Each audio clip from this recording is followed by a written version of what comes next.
Hello and welcome to the Solid Sports video blog. This is episode 47 and today's date is July 28th, 2018. Thank you for joining me. I'm Troy West. Another week of sports has gone by. We'll try to touch on a little bit of everything. Of course, with the baseball update, American League had one more team other than the other five, which I will mention. I will get into that in a little bit. And the Pittsburgh Pirates and the Oakland A's has been on fire. The NBA, of course, you heard about the Kevin Durant little beef with TJ McCollum. I'll touch on that and touch on a couple of things in the NBA. And in the NFL, of course, there's a lot of holdouts right now. Some people not getting paid. Some people did get paid this week. Some offensive linemen, running backs got paid. But some defensive guys, they getting paid, so they holding out. And the preseason is right around the corner with the Hall of Fame game, which features the Ravens and the Bears next Thursday night. So football season is coming. And I have my top five or linebackers in the NFL, which is, like I said, it's a tricky list because of some teams play 3-4 defense and some teams play the 4-3. So to me, some linebackers are considered defensive linemen, and but I had my list. I'll explain that too. But first, we like I said, touch on baseball, get baseball out of the way, because I don't have a lot of baseball fans that watch this for sure. But just wanted to touch on the American League. Of course, like I said, it's 5 teams that strongly, probably most likely going to be in the playoffs, which is the Boston Red Sox, the New York Yankees, and the AL Central, the Indians are pulling away from that division.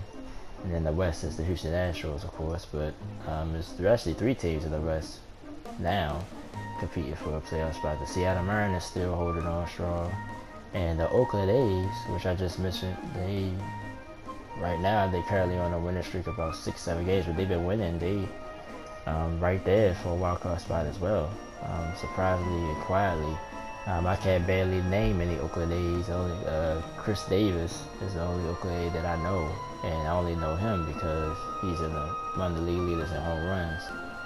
And I heard of him before. But he spelled his name CHIRS or something. It's different from regular Chris with a C. He spelled his with a K. But that's all. That's the only Oakland A I can name for sure. Everybody else I can't name, but it's always a baseball team like that. It comes out of nowhere. You can't name them until they start winning. So it's interesting, but pretty much all the rest of the teams in the American League is not going to make it out of it already. So those are 6 teams now instead of 5 that's competing for spots. In the National League, still pretty bunched up. My Atlanta Braves, which I always talk about all the time, they still holding on, trying to compete with the Philadelphia Phillies, which is a surprise to me this year, leading the National League East. And the Central, the Brewers, I was campaigning for the Brewers, but they started to fall off a little bit. Cubs starting to take hold of that division, which is not a surprise, but I think the Brewers still right there for a wild card spot. Then the West, the Dodgers starting to get their stuff together. Of course, with the Machado trade last week, they starting to win games. The Arizona Diamondbacks, I think they're going to be right there. The Rockies, I think they are too. They got a good lineup, a good team. I just think they pitching is a little bit short. But the National League is very bunched up. And I was mentioning teams that's been hot other than the A's. The Pittsburgh Pirates, I think just coming off an 11-game win streak, and they jumped back in it for a wild card spot. St. Louis still going to be in there, the Cardinals, so the National League is pretty much stacked up. It's probably going to go down to the last couple of weeks, but the American League is already set. Yankees, Red Sox, Indians, and Astros are definitely playoff teams. Seattle and Oakland right now strongly strong contenders as well. Everybody else is pretty much season's over pretty much for those teams. But like I said, I continue to touch on baseball every week. Especially me, even personally, I I follow baseball and I watch games here and there, but I don't really get into it till August, September. I'm gonna start getting near the playoffs. So, but that's it. Not a lot going on in baseball this week, other than just give you an update on where teams are. Which in the American League haven't changed. The National League is going to probably change, you know, from week to week because of how competitive the National League is. But we're going to move on to the NBA. Of course, you heard this week about Kevin Durant and CJ McCollum, little beef they got. Kevin Durant basically went on this podcast for an interview, and you know, CJ McCollum asked him about the Boogie Cousins signing, and it was funny. Like I didn't hear the whole podcast. You know, they take out the significant parts of the podcast and play it for you. So basically, you know, CJ was like, man, you know, it's not fair, and such and such, you know. Durant was kind of digging though. He was like, well, it's nothing for you to worry about. He's like, y'all ain't gonna win anyway. And CJ was like, well, man, it's possible, you know, we got this team, we got that team, you know, we got this, we got that. So he was going a little bit back and forth. Kevin was kind of getting on him a little bit. But then when the podcast was over, I think CJ tweeted about, you know, Kevin Durant being weak and all this other stuff. And Kevin Durant sort of clapped back at him, you know, called him a snake. And, you know, it's a little drama, you know, going back and forth. So I think it's USA basketball camp right now. So a lot of the players are together, and Durant is there in Vegas training with the other players. So they question him about it, and you sort of went back and forth with the reporters, like, you know, like, what y'all worried about it for? I mean, it's just a bunch of drama. But like I said, like the big thing is about Boogie. Like if you look at it on the basketball floor, he's not going to be there half the year. That Achilles injury that's probably the most devastating injury in sports right now. It's the Achilles injury. Like tear your ACL is sort of normal now. I mean, you out for a while, but you could definitely come back from it if you're young enough. But Achilles injury, once you get that, no matter which age you are, that's a long road to get back. So he's not going to be right this year anyway. And he only signed for a 1-year deal. So who knows if he's going to stay there? Who knows if he played even this year at all? So. But I understand the you know, the frustration of not just CJ McCollum, but the fans. His fans that was throwing up in arms like, come on, man, you know. But Boogie is not going to be there half the year. The Warriors, this is going to be interesting. This is going to be a challenging year for them, I think. You know, the West got stronger with LeBron coming to the West. But other teams didn't improve either. So it's like, this is going to be interesting in the West. Like, the only team that really significantly improved is the Lakers, but other teams lost, like Houston. I think they took some step back. They lost some key guys with Ariza leaving. I think PJ Tucker left as well, so that's two key pieces on their team. They kept Capella. He got his deal, got his money yesterday. But Houston, I think, is a little bit weaker. If they get Carmelo Anthony, that'll help them scoring-wise, but I think defensively, there's going to be some issues with the Rockets. Well, Portland, you know, CJ was like they was third seed, which they was, but they lost in the first round. I just think they bench is not deep enough. Like, that's their only problem. They started 5, it's not bad with Nurkic,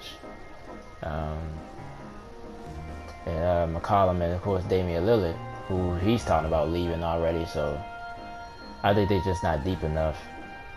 It's like I said, there's a lot of strong teams out west, but not a dominant. I still think the Warriors still head and shoulders above them all. So, but we'll see. This season will be interesting in the West. And in the East, you know, I talked about the Kawhi Leonard trade last week.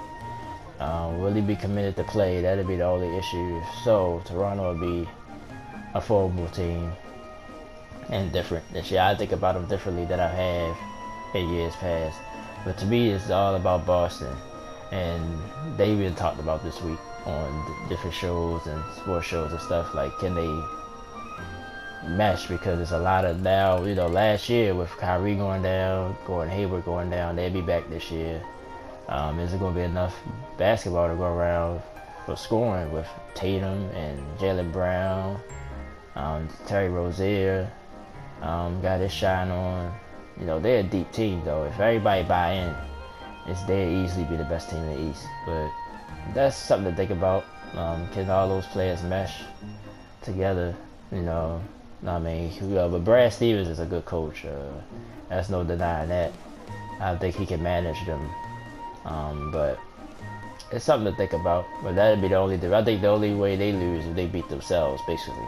Like if they can't mesh or they can't get along or whatever. Or like I said, people worry about scoring. But Kyrie got to be more of a point guard, and score when you need to score.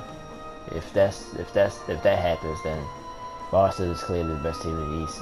Philadelphia, like I said, I think they are a strong second or third seed in the East as well. But I think they gotta get shooters. Like I think they kept JJ Redick, I believe.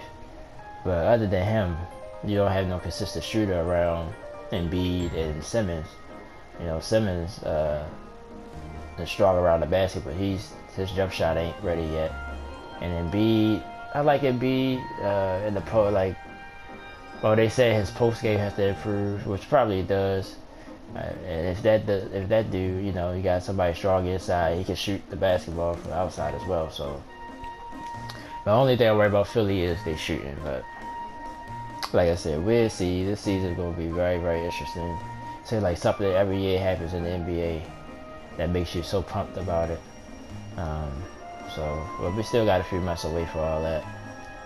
But people say they're glad that Kevin Durant did talk because it would have been nothing to talk about, which is true. It would have been no NBA really to talk about this week if him and CJ ain't go back and forth.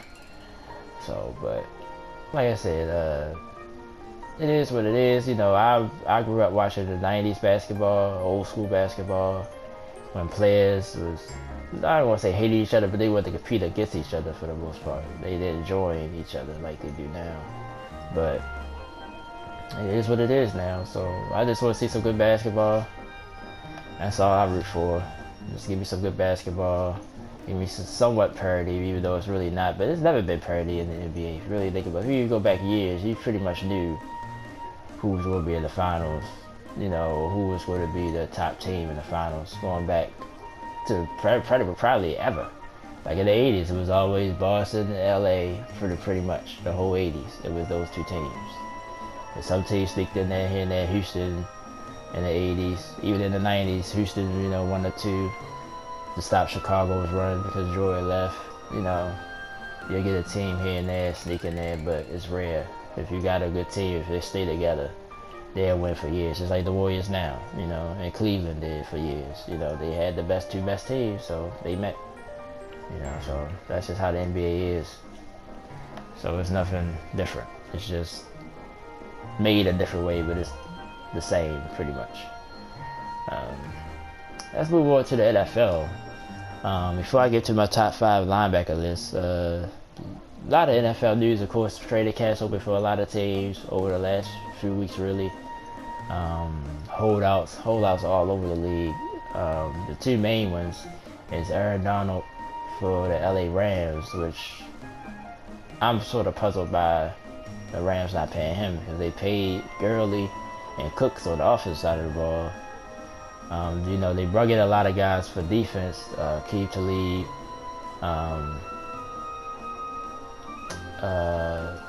Marcus Peters from Kansas City. I'm glad I didn't blank out with his name. So they got a formidable defense. Dominican Sue is there now. Aaron Donald deserves his money. You know, he was top number 1 on my defensive line list a couple of weeks ago. That guy, I mean, I heard a lot about him, but I watched him last year, a few games. The Rams had a few games on. That guy's the truth, man. He needs his money. He gotta get his money, man. They gotta get him in there. But you know, just like, you know, NFL, you lose a lot of money, so I think he'll wind up coming in this year. But he needs his money, man. They gotta pay him. The other guy is Khalil Mack, which I think he do deserve money. I don't feel as strongly about him do I feel about Aaron Donald. He's a good player, and just to tease my list, he's on my top 5 linebacker list, even though he's considered as a defensive end. But I see him as a linebacker because he stands up a lot. That's my opinion, you know. That's why these defensive lists was kind of hard to go through. But I think he deserved to get paid. But I think he should just, well, at least for this year, if he off the charts again, then yeah, I'd be more strongly on this side. I'm still on this side. I think he should get paid, but I think he should just go ahead, try to, well, he ain't even talked to John Gruden yet, which is a new Oakland Raiders coach, which I'm shocked. John Gruden, I respect him. I like John Gruden. I think he's intelligent. I guess a few guys, not saying that I know more about anything than any professional coach or athlete or anything, but he stands out to me, maybe because he's on Monday Night Football. Maybe it's just the Monday Night Football spell in my head, but he breaks stuff down, and I'd be like, wow, him and football is him. Well, John Madden as well, in football, and even Tony Romo now, like, he impressed me. I don't know if it's just his voice, but when he talks, it's like he's on point. When he breaks down film and stuff like that. Those guys in football, but basketball is Doug Collins for me. Huey Brown, like when they talk, those two guys, those two athletes, they former coaches as well. Especially Doug Collins. It's just the way I don't know if it's just the way he say it, but I rarely disagree. I rarely be like, what? Like when he talks, it's like, yeah, I'm thinking pretty much almost the same thing. He just broke it down in a more professional way than I probably could ever do. But him, when he speaks in baseball, I have to say, dang, he works with Tim, he used to work with Joe Buck. I want to say Tim McGraw, but I think that's not right. But him, when he talks, he's on point. I like Josh Smoltz, when he talks. Even though I'm sort of getting off topic because I'm talking about NFL, but I'm just saying those analysts, like when they talk, it's like, wow, like, like you're blown away. At least I am. But, yeah, a few guys did come in. Julio Jones, he came in. He was upset about his contract, but he would have lost $40,000 a day, and nobody tried to use that every day. So I understand why he went ahead and came in. But this guy's, upset about their contracts. The NFL is terrible. Offensive lineman from the Titans just got a record-breaking offensive lineman deal, and so did Jake Matthews of the Atlanta Falcons. So people get paid, and that's another thing that probably rubbed Julio the wrong way. Not saying the offensive lineman is worth more or less or whatever, but when somebody else on your same team get paid and you didn't, you just don't understand. Like with Aaron Donald, that's probably why he's more upset, because Cooks got paid. He didn't even play for the Rams yet. He came on a trade. And Gurley deserves his money too, but he got paid. So what about me? That's what he's probably thinking. Like, why I ain't get paid? You know what I'm saying? So, of course, you go hear a lot about all that stuff throughout the next couple of weeks. Hall of Fame game. I think they moved it to a Thursday. I don't know why or not sure about it, but the game is next Thursday, so. I'm gonna watch it. I'm all about football, especially also NFL football. Even though no starters probably play at all. If they do, probably one series and that's it. Well, the Bears, I don't know. They might play their starters a little longer. They got young players like Trubisky. Probably want to get him some reps and stuff. They might play a little bit longer than the Ravens starters. Ravens starters are more established, so you might not see their starters at all, but. Still, football Thursday, Bears and Ravens, of course, Hall of Fame game, so Ray Lewis, Randy Moss, Brian Urlacher, they headline the Hall of Fame class this year. Real deep class this year, so, but they get the game out the way Thursday. They usually play the game on Sunday night, but I guess they moved it to Thursday, so. If people didn't know that, I noticed that. I was like, well, the second is not a Sunday, so why, But I think last year it was a Thursday game too. And I think the year before, that's when the game got canceled because the field got messed up. But yeah, I'm looking forward to that. That'll really start getting the NFL season kicked off. So look out for that this Thursday if you're a football fan. But other than that, in the NFL, not a lot of news. You know, they still talk about the anthem rule, whatever, which they threw out. So, and some guys came out and said they still gonna protest. So that's gonna be a mess. So, you know, our president gonna keep it being a mess. So that's not gonna end no time soon. So just something to deal with there on that end. Well, let's get to my list. I almost forgot about my list. Top 5 linebacker list. Well, so I start at number 5. Justin Houston for the Kansas City Chiefs. I say this guy actually. The only thing to dock with him is he's sort of injured a lot. Him, Taba Ali.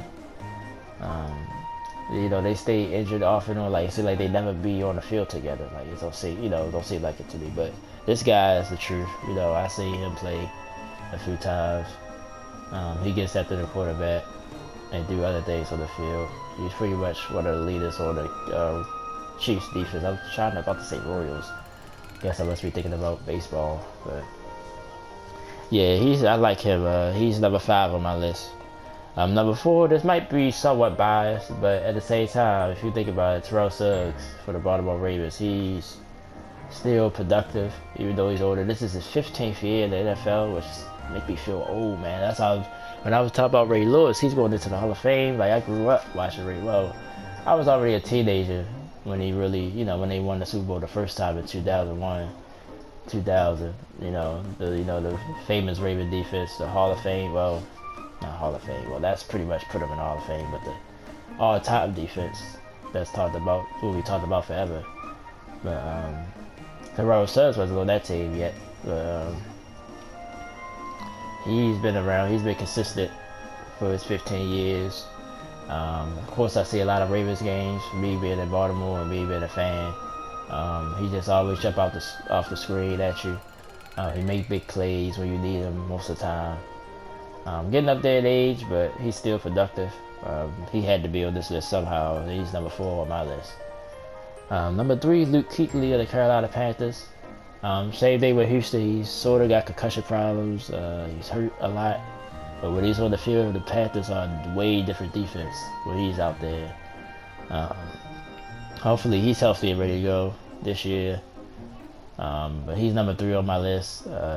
He's jumps out, like I said, somebody that you just, or defense, you look for guys, you keep hearing their name, they make big plays.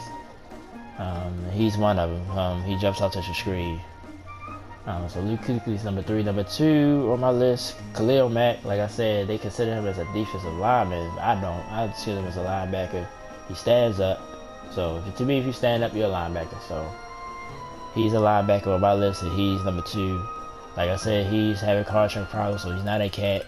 Him and Gruden not getting, well, haven't talked. Forget not to get along, they haven't even talked. He's, like I said, I've seen him a few times. He's pretty much the staple of that Raiders defense. And I think the Raiders defense is a little bit overrated to me. But if they have him, they'll definitely be not a great defense. So he holds them together. So. And he jumps off the screen, like I said. He's number 2. And number 1 is probably obvious. Von Miller, the Denver Broncos. This guy, just off the charts. Go back to Super Bowl 50. All the big plays he made in that Super Bowl. Just consistently get out the quarterback all over the field. This guy's the truth. He's clearly number 1 to me. At least they consider him as a linebacker, even though sometimes he might get down on a 3-point stats. So let's go back through the list. Justin Houston, number 5 for Kansas City. Number 4, Terrell Suggs of the Baltimore Ravens. Number 3, Luke Kuechly of the Carolina Panthers. Number 2, Khalil Mack of the Oakland Raiders, which is controversial because they say he's a defensive lineman. And number 1 is Von Miller of the Denver Broncos. So that's my top 5 linebacker list. Next week, we'll go back to offense. We'll do wide receivers, which will be a tough list as well to do. Like I said, this will be like kind of like the quarterback list. The top 3 will be easy, but then after that, it's like, you know, you can have so many guys in that top 5. But the top 3 will probably be obvious because I already just thought about it just now. But after that, we'll see what I come up with. And I was going through my notes from last year. I did this last year. I didn't do it with defense. I just did whole defenses. I didn't do individual positions. But my running back list, like I saw that through my notes, and it was slightly different, but it was the same. Like the top 3 was the same, which was funny. Well, the top players was I think the top 2 or 3 was the same, and then like David Johnson, I had him higher, but like I said, since he coming off an injury, I lowered him down, but he was in my top 3. So, but the list was pretty much the same. So that was interesting to go back and reminisce and look at that. So that'll do it this week. Like I said, it's slow. It's summertime, so not a lot of sports really to talk about. Just drag out a few issues that I did. My other projects on the channel, like I said, if you're a video game, if you're into video games, or if there's games that you just want to watch get played through, Mega Man X is one, which is part of my retro series. Got a long way to go. We only at Mega Man X2, which I haven't even started that yet. I'll probably start that in a little while today. God of War, which is an old game, but I wanted to play it through again. 20XX, you know, that permadeath, sort of like Mega Man. So I know that game will get a lot of negative pushback. I think that's one game I'm gonna do live one weekend, probably a weekend that I'm off. Probably play that game live, see how far I can get, do a run, you know. But I want to get better so I can have a real long run. I think the highest level I got to is 6, so I think it's 8 levels. I've heard it's 8, so it's not too bad, but still, once you get to that 6 level, it's kind of tough. But watch me play that. Solid Mania Plus. Only got 2 more videos of that to go as far as the Encore mode, but then I'm gonna play Mighty and Ray in the regular Mania mode as well. I'm gonna play them through the game, so look out for that stuff. So I got a lot of projects to do, so hopefully you watch. And I just want to thank everybody, like always. Special shout outs. I know Derek, I know he's gonna watch today. He's been loyal with the sports blog. My man, Fat Man, Don Juan, of course. And my YouTube family, my Instagram family. I met somebody real special on Instagram. She know who she is. So I thank her. I thank everybody, my family. You know, everybody should support Facebook too. You know, like I said, I post some stuff today about this channel and about the blog. And everybody been so supportive, so I appreciate it so much. Well, like I said, I've been on the East Coast, so I think it's going to be a beautiful weekend. It's been raining a lot over here in Baltimore, so wherever you are, I hope you enjoy your weekend. Like I said, thanks always for your support, and I'll talk to you guys soon. Thank you so much, and enjoy your weekend, and thanks for the support, and talk to you next time. Talk to you next week, and throughout the week with the video game playthroughs. Thanks so much. Enjoy your weekend, and talk to you soon. Thank you so much.